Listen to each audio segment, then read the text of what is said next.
Good day to everyone watching. My name is Josie and I share spiritual truth so that we can learn to worship God in spirit and in truth. And today I am finally continuing with my series on the book of Revelation. I wanted to make only one video on the 7 churches, which is chapter 2 and 3, but that's impossible because there's too much information on each of these. And as I said before, the book of Revelation is written to God's church as a whole. And these 2 chapters actually represent God's church as a whole.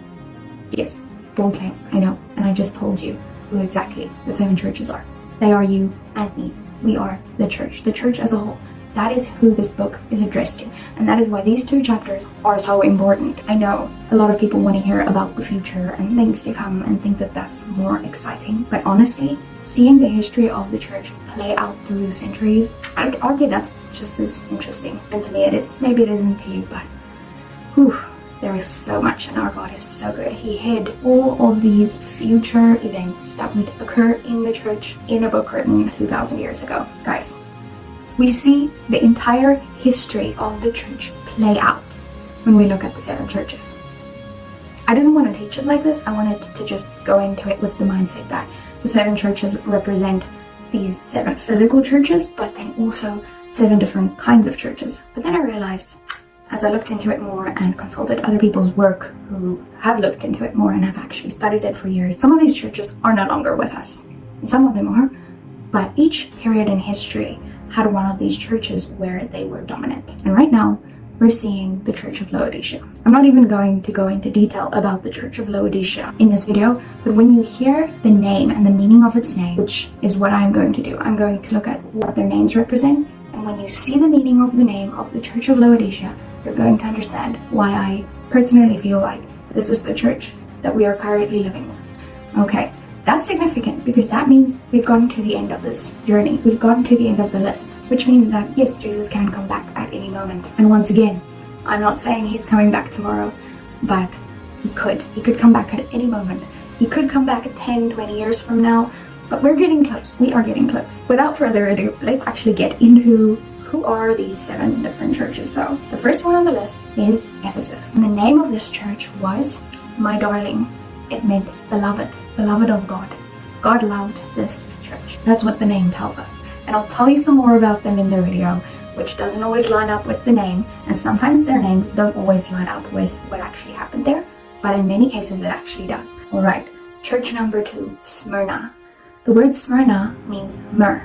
In ancient times, myrrh was used to embalm dead bodies. It always had a link with death. However, if you crushed myrrh, it would release a sweet fragrance. And you can guess, it is the Church of the Martyrs, a church that is associated with death. Then there's the Church of Pergamum, and the name Pergamum means per, mixed, and gamos, marriage.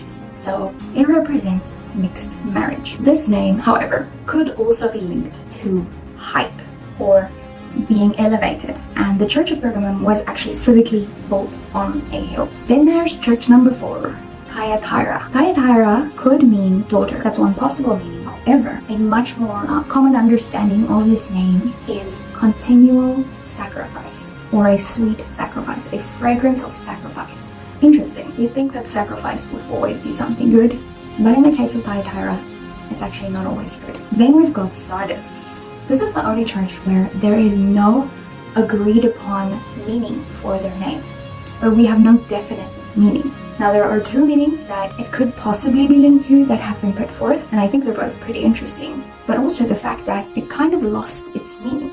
That says something to us. Now, the first possible meaning is that it has to do with the word for flesh in the original Greek, but then also it could be linked to a stone. And this stone, the sardium, used to be precious, but then it also lost its value. It lost its value and its meaning. When we also look at the description of Lucifer in the Old Testament, he was covered in stones, and it's speculated that this might also have been one of those stones. The next church is the Church of Philadelphia. It means the Church of Brotherly Love.